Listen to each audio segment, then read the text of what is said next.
अ, कुंडली में देखिए, कोई भी ग्रह की जो फलदशा हम जब करते हैं उसमें तीन चीजें आती हैं, बट ये नैसर्गिक कोई फल नहीं है, याद रखना। नैसर्गिक शुभ ग्रह, जैसे नैसर्गिक शुभ ग्रह क्या होता है? बुध, चंद्रमा, शुक्र और आपका गुरु। ये नैसर्गिक शुभ फल दायक आपका ये ग्रह है। नैसर्गिक पाप ग्रह कौन सा है? शनि, राहु, केतु। और नैसर्गिक क्रूर ग्रह कौन कौन सा है? सूर्य, मंगल, एटसेट्रा। नैसर्गिक तटस्थ ग्रह कौन है? वह है बुध। आप क्या आप में से किसी का कोई प्रश्न है क्या कि नैसर्गिक पाप या शुभ ग्रह या तटस्थ ग्रह के कोई परिभाषा? जी सर, तटस्थ बुद्ध जो तटस्थ है उसको थोड़ा सा एलोब्रेट करिए। जी मैम, बिल्कुल। तटस्थ ग्रह वो है जो अकेला फल नहीं दे पाता। ओके, उसको बोलते हैं तटस्थ ग्रह। तटस्थ ग्रह अकेला फल नहीं दे पाता, वो किसी ना किसी के मदद से ही फल देगा। और वो मदद कहां कहां से आ सकता है?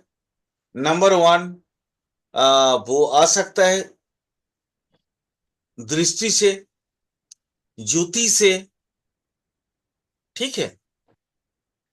आ, या मतलब वो जो जिस भाव का मालिक है, राशि का स्वामी है, उस राशि स्वामी के साथ कोई ग्रह जो है वो आपका अवस्थित हो जाए, या उस भाव में कोई ग्रह बैठ जाए। तटस्थ ग्रह अकेला फल कभी नहीं दे पाते। क्लियर? लक्ष्मी मैम, क्लियर हो गया ना? सर ये तो तटस्थ ग्रह की परिभाषा क्लियर हो गई। आपने कहा कि अकेला ग्रह अपना प्रभाव नहीं छोड़ सकता, तो ऐसे तो हम लोग हर ग्रह के लिए भी कहते हैं। नहीं नहीं नहीं नहीं नहीं, नैसर्गिक तटस्थ ग्रह वो बुध है। सिर्फ आप उसी ठीक के लिए कह सकते हैं। आज मैं ठीक है आप लोगों को बताऊंगा हर एक लगन के लिए तटस्थ ग्रह, क्रूर ग्रह और माने आपका सौम्य ग्रह अलग होते हैं हर लगन के लिए। और हर अच्छा। इसलिए वो लगन, जैसे लगन आता है, मान लीजिए मेष लगन है, समझ लीजिए मेष लगन। मेष लगन के लिए सौम्य ग्रह, सौम्य मतलब जो शुभ है, जो आपको, जिसके दशा, अंतर्दशा, प्रत्यंतर दशा या प्राण दशा, सूक्ष्म दशा या प्राण दशा में आपको अच्छा फल मिलेगा। मेष लगन के लिए वो कौन कौन सा है? गुरु है, मंगल है और सूर्य है। ये तीन ग्रह हैं। इससे ज्यादा इनके कोई ग्रह नहीं है कि इस पे जो है आपका वो कोई अच्छा फल दे पाए। क्लियर? यानी सर यहाँ पे योग कारक ग्रह को। नहीं मैम, जो वो करक चीजें अलग है, वो टर्म ठीक है अलग सर। है। वो टर्म अलग है। ठीक है सर। यहां मैं बात कर रहा हूं सौम्य ग्रह, क्रूर ग्रह और ठीक। आपका तटस्थ ग्रह की। मैं उसी को आप लोगों को आज पहला, सबसे पहले मैं लिखवाता हूं। आप लोग लिखिए, मैं बताता हूं। ठीक है। हर एक लगन के लिए मैं यहाँ पे, देखिए, एक एक हो सकता है ये क्लास में, ये जो बातें बता रहा हूं, एक से दो या दो से तीन क्लासेस भी हो सकती है, क्योंकि मैं इसको डिटेल बताना चाहूंगा। चले, मैं स्टार्ट करता हूं। सबको अपना अपना हिसाब से जो है।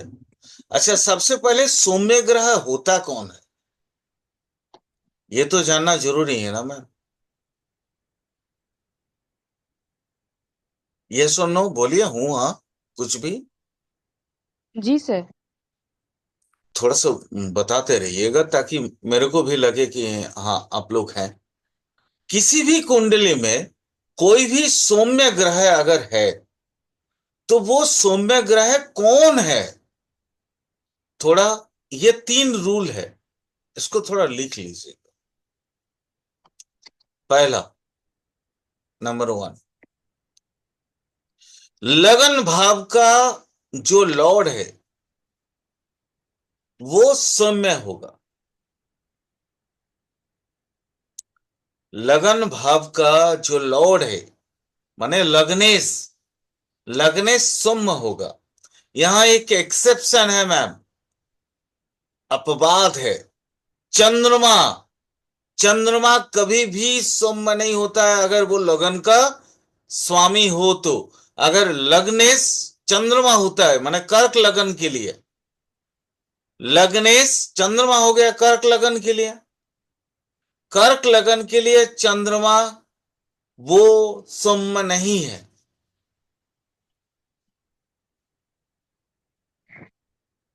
क्लियर?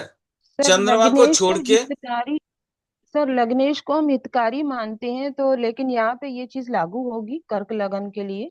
नहीं मैम, मैं आपको इन डिटेल बताऊंगा ना, इसलिए तो मैंने ये क्लासेस रखे हैं। ठीक है सर। पूरा डिटेल बताऊंगा, क्यों होता है, कैसे होता है। मैं वृषभ के लिए भी बताऊंगा। वृषभ के लिए शुक्र दुष्ट ग्रह है, वृषभ लगन के लिए। क्यों है, ये क्वेश्चन मैं आपसे भी पूछूंगा, आप लोगों से भी पूछूंगा, क्यों है। सर वो षष्ठेश बनेगा? नहीं मैम, अच्छा, ठीक है।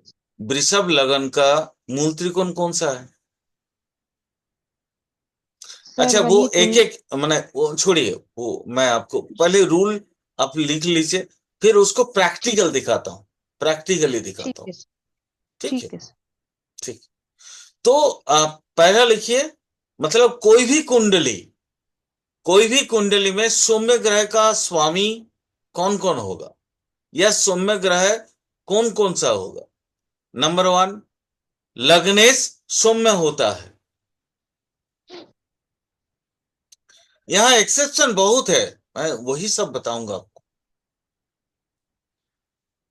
वो सबसे पहले तो लग्नेश में वो चंद्रमा को छोड़ दीजिए, वहां ब्रैकेट में लिख दीजिए चंद्रमा। चंद्रमा जो है वो लग्नेश होने के बावजूद भी वो सही नहीं है। नंबर 2, नंबर 2 लिखिए, पंचम और नवम का स्वामी। पंचम मतलब एक त्रिकोण हो गया, वो लग्न त्रिकोण का एक लगन हुआ, एक पंचम हुआ, और एक आपका नवम हुआ। और त्रिकोण का तो आप जानते हैं, त्रिकोण थ्योरी में तो बहुत बार पढ़ा चुका हूं। तो नेचुरली त्रिकोण में जो रहने वाले ये होते हैं, वो एक ही ट्रेन का जो है सवारी होते हैं, एक ही साथ जर्नी करने वाले होते हैं।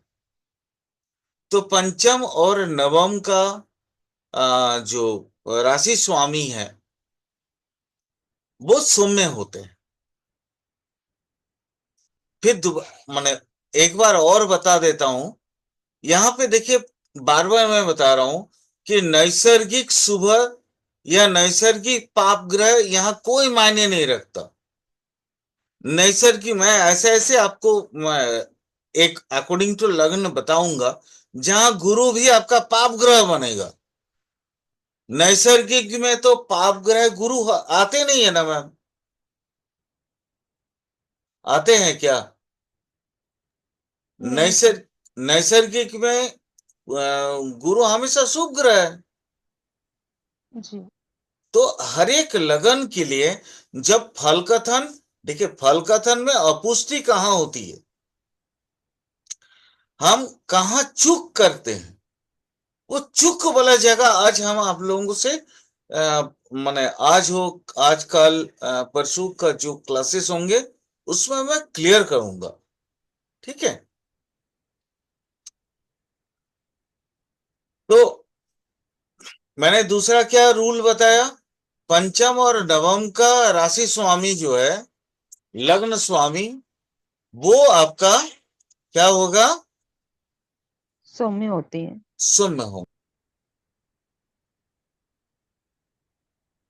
देखिए सेकंड का रूल मैंने क्या बोला, वो है पंचम और नवम का राशि माने ये भावेश या पंचम और नवम में जो राशि बैठा है उसका स्वामी ग्रह है।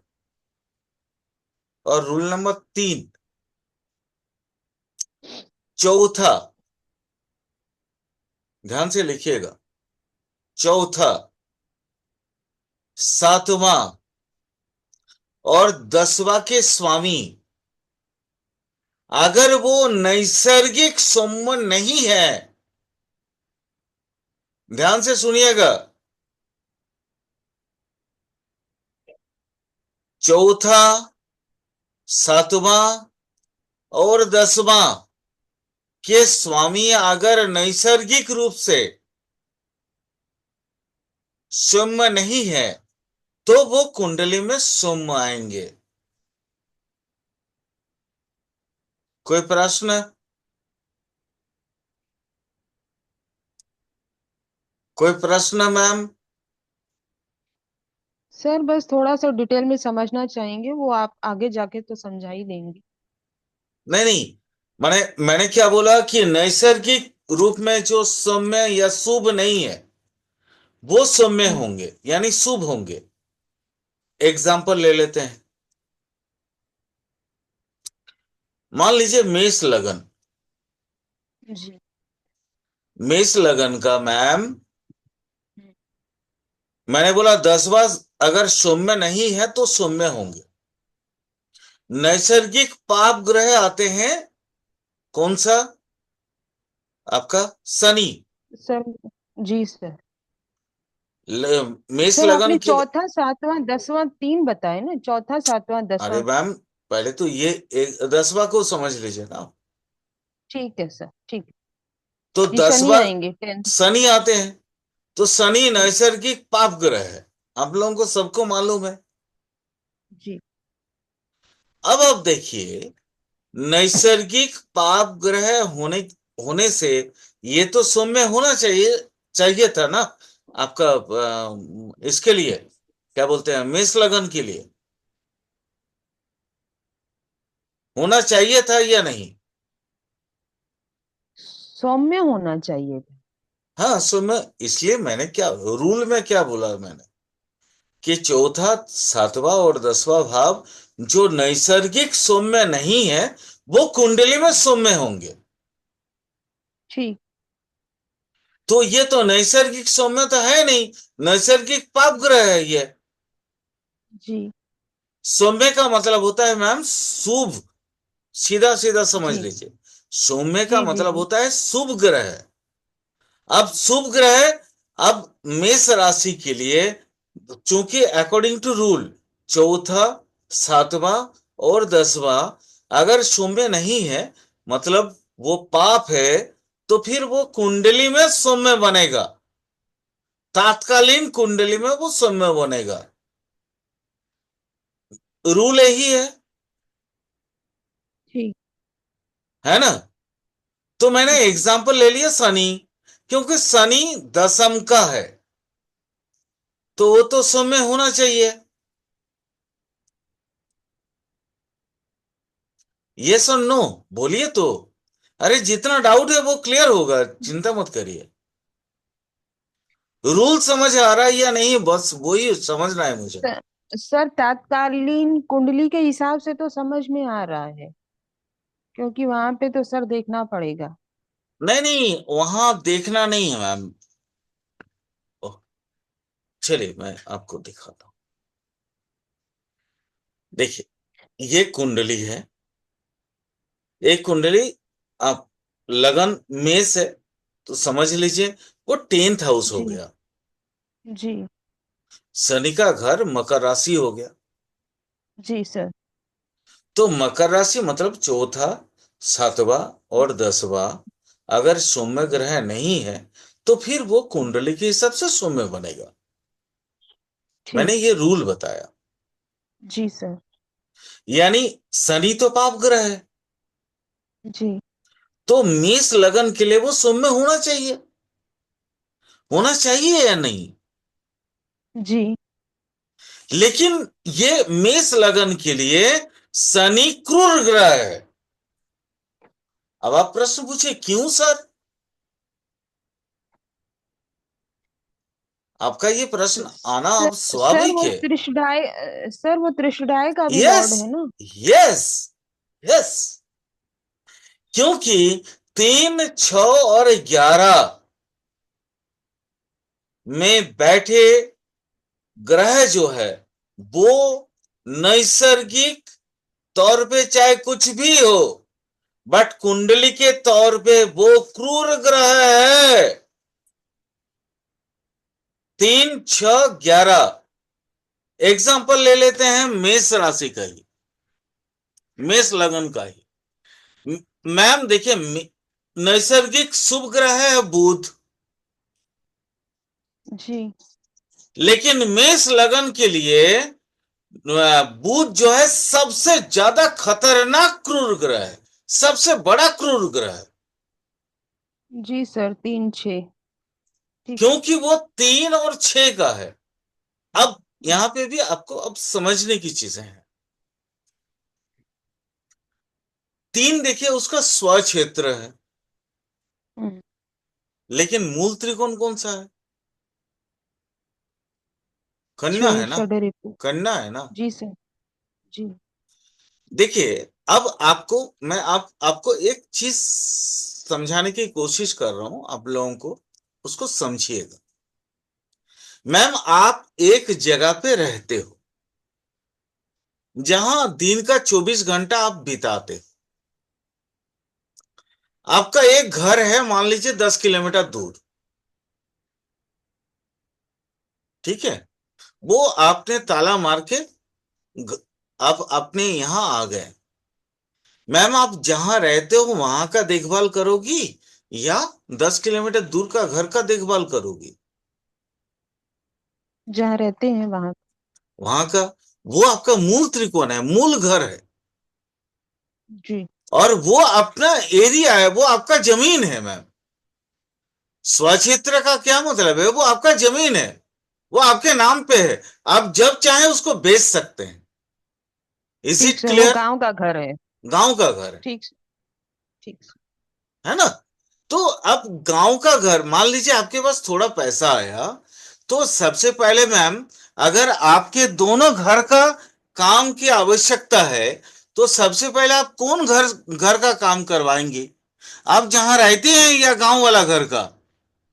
जहाँ प्रेजेंट है सर। Yes, yes ma'am. जहां आप रहती हैं वही आपका मूल त्रिकोण, यानी आपके मुख्य। अब यहां देखिए दो पॉइंट आ गए, प्राइमरी और सेकेंडरी। प्राइमरी आप जहां रहते हैं, और सेकेंडरी आपका जहां जमीन है। तो आप मुख्यतः किस पे अधिक तवज्जो देंगे? वो आपके प्राइमरी वाले में या सेकेंडरी वाले में? सर प्राइमरी पे ही रहेगा। यस। यानी इसीलिए अब देखिए यही कारण है कि इस माने मेष लगन के लिए शनि दसम भाव का होने के बावजूद भी वो क्रूर है, क्योंकि वो एकादश का भी स्वामी है, और एकादश उसका अपना घर है, वो जहां रहता है, मूल त्रिकोण। क्लियर हुआ? जी सर। ओके। मैं अभी मेष लगन पे और आऊंगा मैं। क्योंकि मेष लगन का अभी पूरा डिस्कस तो किए नहीं, जस्ट एग्जाम्पल एग्जाम्पल लेके जा रहे हैं। मैं इन डिटेल बताऊंगा आपको, चिंता मत करिए। तो अब चलते हैं। ये हो गया, आप समझ गए कि पंचम और नवम का वो हो गया rule number second. Rule number third क्या था? हाँ, चौथा सप्तम और दसम का स्वामी अगर स्वभाव में सौम्य नहीं है, तो फिर वो कुंडली पे सौम्य होंगे। तो में आए। जी। हाँ। जी। ओके। थोड़ा सा यहाँ नोट डाउन कर लीजिए तो मैम। जी सर। अ, सभी कोई वहाँ अलग से लिख लीजिए ना। भूल जाऊंगा नहीं तो फिर भूल जाऊंगा। नवम भाव का स्वामी पंचम भाव के स्वामी से अधिक सौम्य होता है।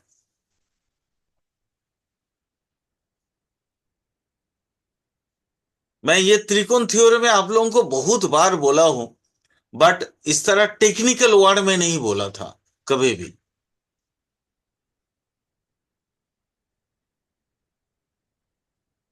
लिख लीजिए मैम।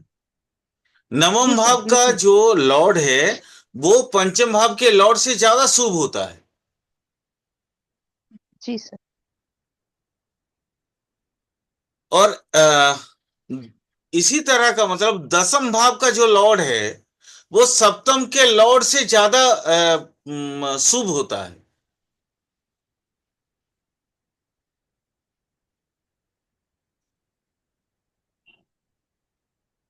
सप्तम का लॉर्ड से ज्यादा शुभ होता है। और सबसे कम शुभ होता है सर छठे चौथा, का लॉट। चौथे का लॉर्ड। यस, यस अनुज, अनुज आए हो। अच्छा अच्छा अच्छा। सर छठे का सर। नहीं नहीं, सर एक चौथे पार्ट का वाला। लॉर्ड, नॉट छठे का, चौथे का लॉर्ड, नहीं नहीं। नहीं सर, ऐसा होता है कि फोर्थ सर का एक लॉर्ड। पार्ट में। हाँ मैं जी। फिर से दोबारा बता देता हूं रूल, शायद तुमने सुना नहीं है। मैंने बोला था चौथा, सातवां और दसवां का लॉर्ड अपने नैसर्गिक स्वभाव में अगर पापी हो तो फिर वो कुंडले में सौम्य ग्रह के तौर पे आएंगे। ठीक है सर। ठीक है। ठीक है सर। अब ठीक है। यहां देखो, यहां मैंने आपको बताया कि नाइन्थ एंड फिफ्थ तो सौम्य है ही है, शुभ है। सौम्य का मतलब बार बार बता रहा हूं, शुभ है, शुभ। तो नाइन्थ का सबसे ज्यादा शुभ है, पंचम उससे कम शुभ है, दसम उससे कम शुभ है, सप्तम उससे कम शुभ है, और चौथा सबसे कम शुभ है। फोर्थ का लॉर्ड सबसे ज्यादा कम शुभ है। जी सर। ये असेंडिंग ऑर्डर में मैंने बताया, सॉरी डिसेंडिंग ऑर्डर में। और असेंडिंग ऑर्डर में होगा तो सबसे आपका आएगा पहला, आपका वो चौथा का, उसके बाद सातवां का, उसके बाद आएगा दसवां का, पंचम। उसके बाद आएगा दसवां, पंचम। हाँ सर, उसके 4 5 बाद 10 आएगा 5 9। पंचम, उसके बाद आएगा नवम। मैं एग्जांपल जैसे दूंगा ना आप लोगों जी। को पूरा समझ आ जाएगा। ठीक है, इतना तो क्लियर हो गया ना? Yes sir. जी सर। क्लियर, चलिए। आ, अब मैं कौन कौन सा बताया मैंने? खाली सौम्य ही बताया ना, क्रूर तो बताया नहीं अभी। क्रूर वाला लिखो, जी। क्रूर वाला लिखो। किसी भी कुंडली में क्रूर ग्रह या क्रूर का स्वामी ग्रह कौन कौन होंगे? रूल क्या है? रूल नंबर वन, मैम, पहला तो त्रिषणा है। त्रिषणा का मतलब क्या होता है? 3 6 11। 3 6 11 का स्वामी ग्रह। लिख लीजिए। नंबर वन, सबसे क्रूर ग्रह में से आता है ये, 3 6 11 का स्वामी ग्रह है।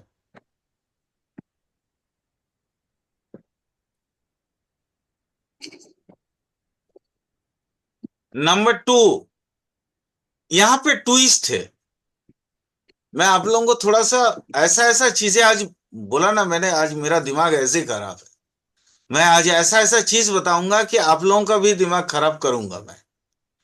चौथे भाव, सातवें भाव और 10वें भाव का माने स्वामी ग्रह अगर तटस्थ सौम्य हो तो वो क्रूर होगा।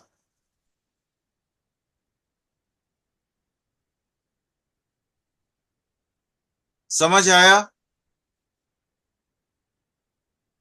सर अब हर लगन के लिए तटस्थ बताएंगे ना, तब क्लियर होगी ना चीज। मैम, ये इतना तो समझ आ गया ना।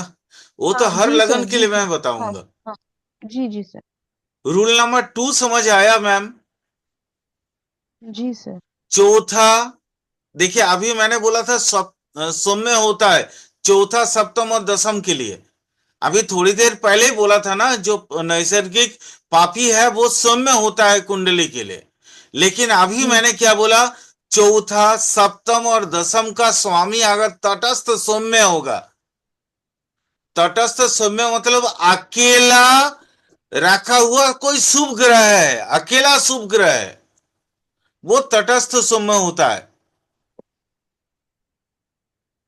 मान लीजिए चौथा, चौथा का कोई भी माने मालिक होगा, वो अकेला बैठा है, तो वो तटस्थ ग्रह हो गया ना, क्योंकि अकेला कोई भी ग्रह फल नहीं देता, वो तटस्थ होता है। वो चाहे किसी का दृष्टि को एब्जॉर्ब कर लेता है, उसके अनुसार फल देता है। माने यूं समझ लीजिए मैम, जैसे हम लोग इंसान कहीं अकेले जाते हैं ना, तो थोड़ा डर सा लगता है ना मैम, डर लगता है ना, पता नहीं क्या हो जाएगा। मान लीजिए बड़ा मीटिंग में हम अकेले चले गए, पता नहीं क्या होगा, हमारे पास तो कोई है नहीं, तो हमको कहीं ऐसा डर तो नहीं लग रहा है कि कोई मेरे को उठा के लेके चल जाएगा, इत्यादि इत्यादि। तो अकेला चाना भाड़ नहीं फोड़ सकता, यहीं से पैदा हुआ है। अकेला ग्रह कुछ भी रिजल्ट नहीं देता है, उसको कहते हैं तटस्थ ग्रह। बट वो नैसर्गिक शुभ भी होनी चाहिए।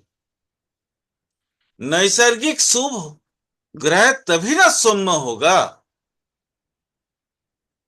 क्लियर हुआ? रूल क्लियर हुआ? जी सर। Yes sir. ओके। अब यहां क्रूर में से सबसे फालतू क्रूर कौन होता है, लिख लो। सबसे फालतू क्रूर होता है एकादश का भाव, सॉरी, एकादश भाव का जो भावेश है,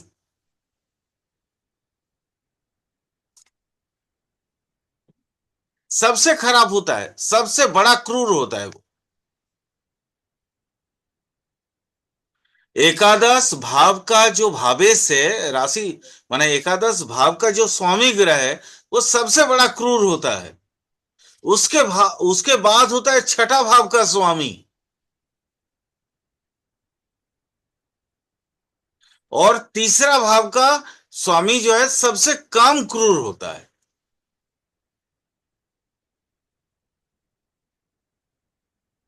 क्लियर? क्लियर हो गया? जी सर। Yes sir. चलिए अब लिखिए तटस्थ वाला। मैं हर एक लगन के लिए अलग अलग बताऊंगा, चिंता मत करिए। मैं खाली ओवरऑल रूल पहले लिखा देता हूं, उसके बाद कंप्लीटली बताऊंगा। रूल नंबर, सॉरी, तटस्थ ग्रह के लिए रूल नंबर 1, चंद्रमा अगर लग्न का स्वामी हो तो वो तटस्थ होता है। चंद्रमा अगर लग्न का स्वामी हो, वो तटस्थ होता है नॉर्मली। ये रूल्स बता रहा हूं मैं। सूर्य या चंद्रमा, सूर्य या चंद्रमा अष्टम का स्वामी हो, अष्टम मतलब अष्टम भाव का, आठवें भाव का अगर स्वामी ग्रह के रूप में आ जाए, तो फिर वो क्या बोलते हैं आपका, वो तटस्थ उसको कहलाएंगे। सूर्य, 3 नंबर, रूल नंबर 3, सूर्य और चंद्रमा अगर द्वादेश का संपर्क बना ले, यानी दूसरे भाव का और 12 हाउस का राशि स्वामी के या भाव स्वामी के रूप में आ जाए।